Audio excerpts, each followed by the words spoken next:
Hello, hello. Thursday, December 19th, 2024. What is going on in this world? Question of the year. Question of the last 40 years plus. So I found this website called yeah, let's see, where is it? gmcmap.com.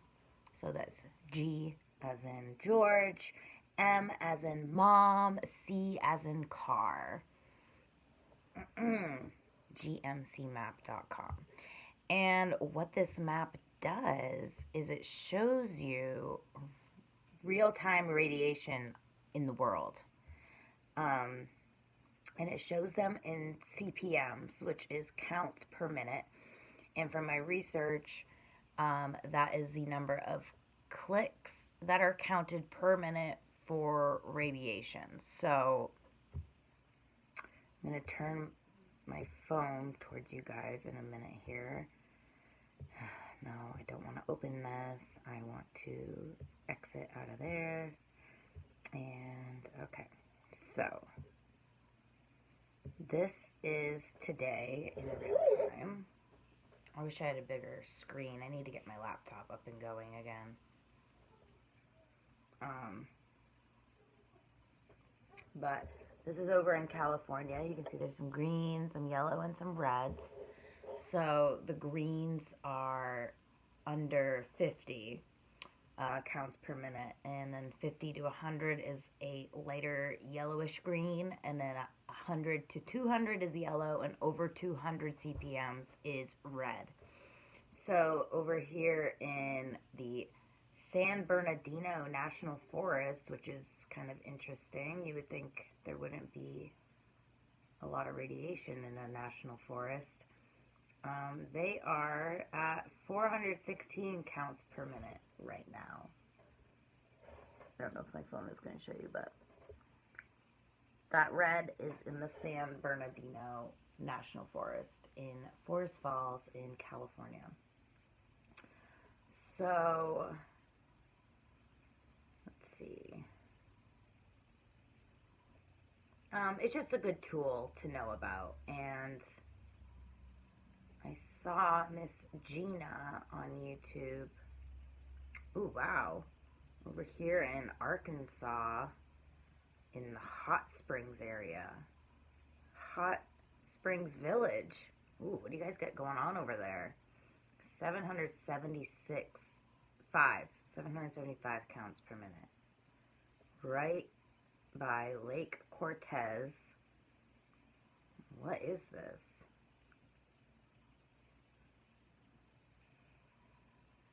Let's see. The Tube is Unknown by Paul McDonald.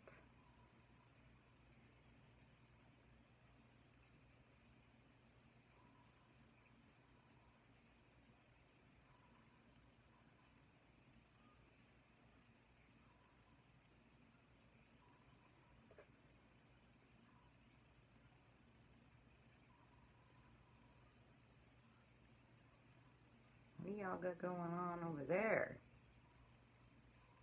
It won't show anymore as I zoom back in. So that's a lot. That is a lot of radiation right there.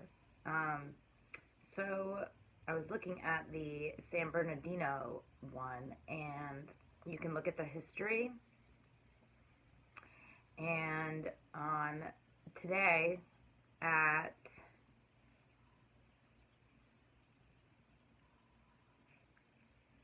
doesn't make any sense. It says at 12:19 at today at 3:15, but it's only 2:15. And California is behind us in time, so that's bizarre.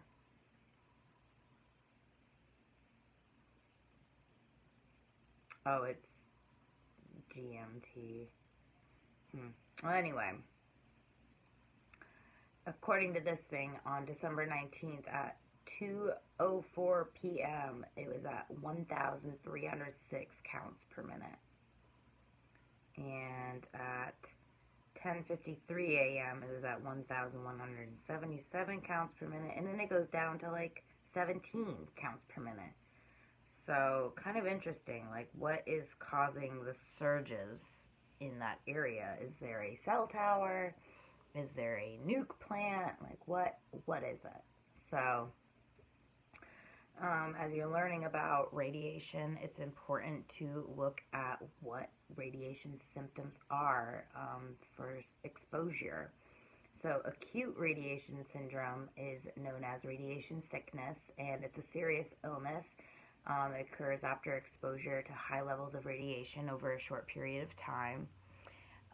It includes nausea, vomiting, headache, and diarrhea. Okay, noted. Later symptoms are loss of appetite, fatigue, fever, seizures, coma. There can be skin damage, swelling, itching, redness, and severe skin damage, which makes me think of this story.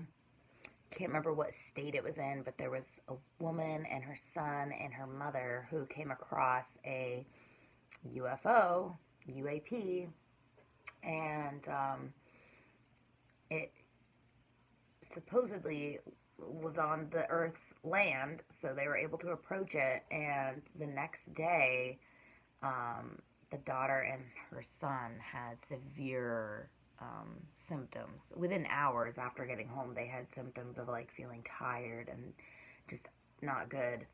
But the next day, her skin actually started to peel and was turning bright red from radiation exposure to whatever this UAP was that came to Earth.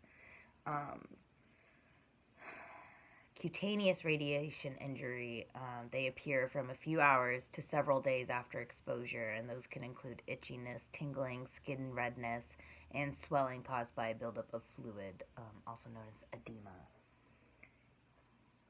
Other symptoms: bleeding from the nose, mouth, gums, rectum, bruising, open sores on the skin, sloughing of the skin, dehydration, bloody stool, inflammation of exposed areas, ulcers in the mouth, esophagus, stomach, or intestines. Hearing loss. High doses of radiation can cause sensorineural hearing loss due to damage to the inner ear, the auditory nerve, or the vestibular apparatus. So let's see.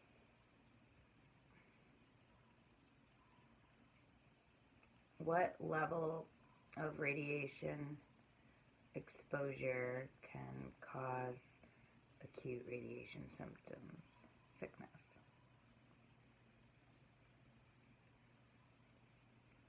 Acute radiation syndrome can occur with a radiation exposure level exceeding 0.7 gray, GY, which is considered a large dose and typically needs to be delivered in a short period of time to the whole body to trigger the syndrome.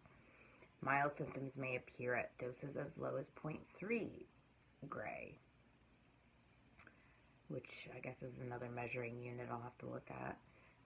Key points about acute radiation syndrome. Generally, a dose above 0.7 gray is required to cause ARS. Whole body exposure. The radiation must affect the entire body, not just a localized area. High dose rate. The radiation needs to be delivered quickly within a short time frame. Symptoms may vary depending on the dose. Symptoms can include nausea, vomiting, fatigue, bleeding, and ultimately organ failure. So, you think about all these cardiac problems that are popping up all over the world in athletes, in young people, just demographics you don't typically see dealing with heart failure or palpitations and so on. So it's good to be aware of this stuff. So I find it interesting that when I type in what winter bug do I have, it says if you have a stomach bug in the winter, it could be norovirus, also known as the winter bug. Symptoms: vomiting, diarrhea, nausea, and stomach pain. Other symptoms include low-grade fever or chills, headache, muscle ache. Symptoms usually begin 1 or 2 days after exposure, but may appear as early as 12 hours.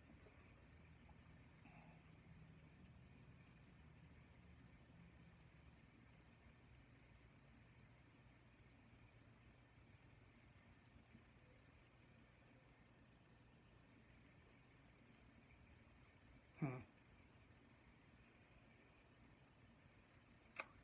So, yeah. Um, I've just been noticing personally um, more like soreness in my body. Like if I'm sitting on the floor for a little bit with my daughters playing and then I get up, I'm sore like I've never really been sore before. And I know I'm getting older, but I'm only 31 years young, so why are we aging in dog years? Well, I know why. Heavy metals, toxins in our foods, pesticides, food dyes, adjuvants they put in our vaccines, and radiation. And the list goes on and on and on. But I mean, that's just a handful of things that we are exposed to every single day. So it's no wonder that we are aging faster than they did in, say, the 50s and 60s. Um, it's also a wonder that we are doing as well as we do with everything that we are put up against in this world, toxically speaking. Um,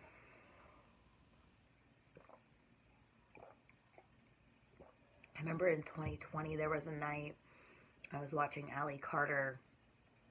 She was like running from gang stalkers, her and her mom. If you don't know about Allie Carter, you should go check out her page. She's on Instagram and Telegram and Twitter or TikTok.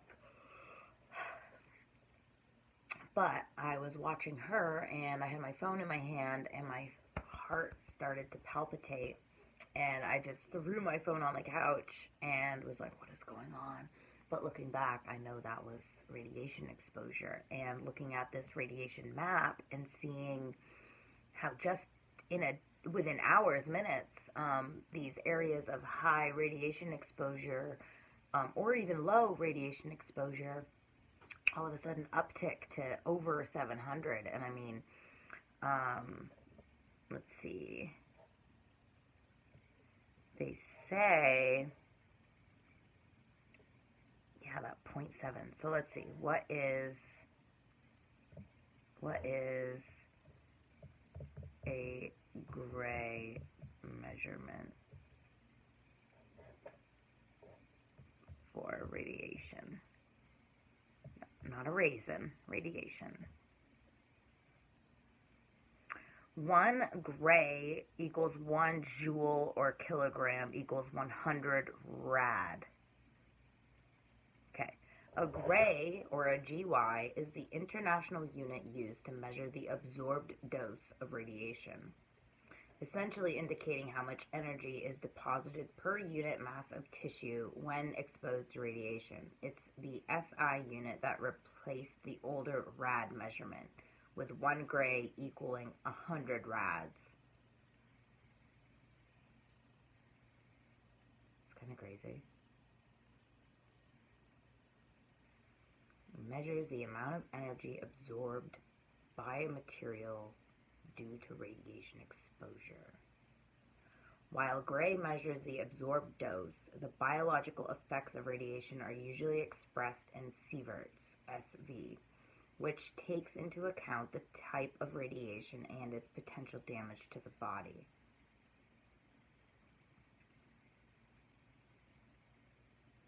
A gray can be used for any type of radiation, alpha, beta, neutron, gamma, but it does not describe the biological effects of different radiations. Biological effects are measured in units of sievert.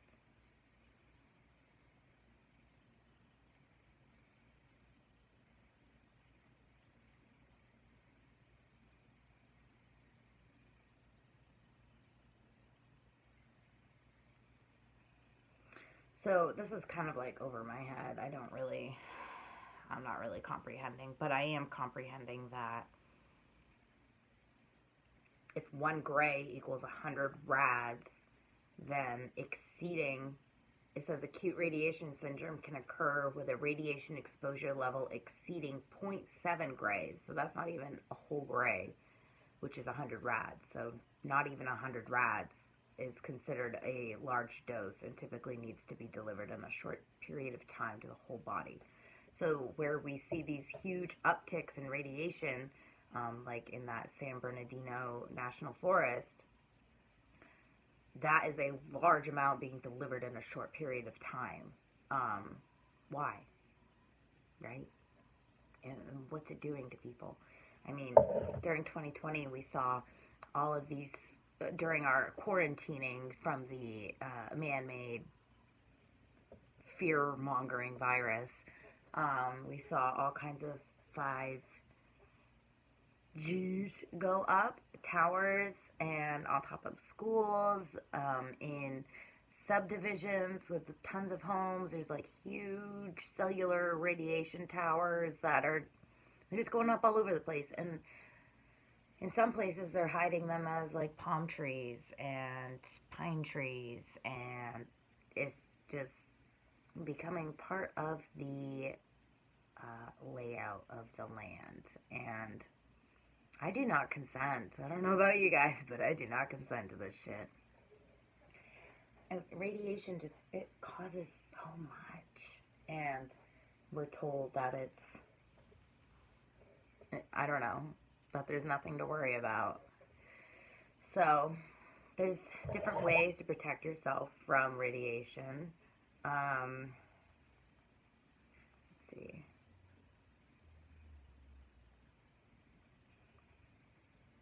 To protect yourself from radiation, the key principles are to minimize exposure time, maximize distance from the radiation source, and use appropriate shielding when necessary. Essentially, time, distance, and shielding are the primary methods of radiation protection.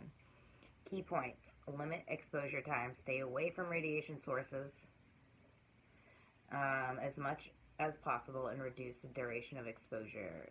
Increase distance, maintain a significant distance from the radiation source, as radiation intensity decreases rapidly with distance. Use shielding, utilize materials that can block radiation depending on the type, like lead for gamma rays, which, remember all the houses that had lead paint inside of them, and they told us that we needed to change it because children were eating the lead paint and it was causing lead poisoning? That's not true. It's because that it was going to block out the radiation exposure that they were trying to implement among our land. And so there's just another example. Lead for gamma rays and X-rays, concrete for high energy radiation, or even plastic for beta particles. Specific actions depending on the situation. Nuclear event: if there's a nuclear incident, stay indoors, close windows and doors, and follow instructions from authorities regarding sheltering and evacuation. Medical procedures: ask your healthcare provider about radiation exposure during medical scans and procedures. If possible, request techniques that minimize radiation dose. If your job involves radiation exposure, wear appropriate protective gear and follow established safety protocols. So yeah, it's like cancer, you get radiation treatment and it kills me. It just can't be good for you at all. Even if it is killing cancerous cells. Like, how about just taking Roundup or glyphosate out of our foods? And how about not having us wear a sunblock with chemicals in it that give us skin cancer, and so on and so forth.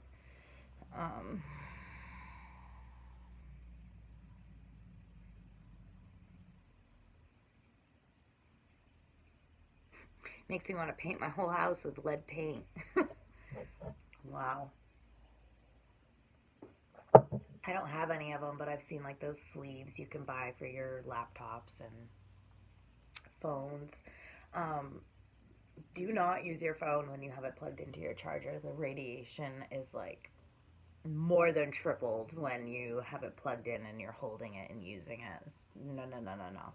Kills me when I see kids using a phone, let alone one that's plugged in. in your iPhones, in your settings somewhere, it actually tells you to keep your phone 0.5 millimeters away from your body to avoid radiation exposure. So think of all the people who just have this thing in their pocket, on their groin, in the phone, in the car, in their breast pocket, over their heart while they're at work. I saw a lot of this in my military time because there's two pockets up here on our uniform. They'd be right in there. And I would be like, get that off your heart. So yeah, even just, oh, like I was saying, they were putting up all those towers during COVID, and COVID stands for Certification of Vaccination Identification. And there was another abbreviation. But it just is like, obviously they're trying to hook us up to something, right? And I do believe that the mRNA technology could be the connector to that beast system that, many Bible people refer to, the mark of the beast. I do think that shot could have been a prelude to the mark of the beast, getting the barcode on your head or whatever, or on your wrist, which some people already have it to get into stores and buy products. It just blows my mind that people would ever consent to that, but it takes all kinds to make the world go round. So anyway, that was just a little bit. Hopefully more people start to look at that GMC map, and I do think that's something important to track. If you look at last month's map, because you can look at different tabs on that map, they have like last month, all times, just different things you can select. The radiation was not as high as it is this month, and there was not as much of it. So what is going on? And yeah, I think that's where we'll stop this one today. So hope you all have a great day. God bless.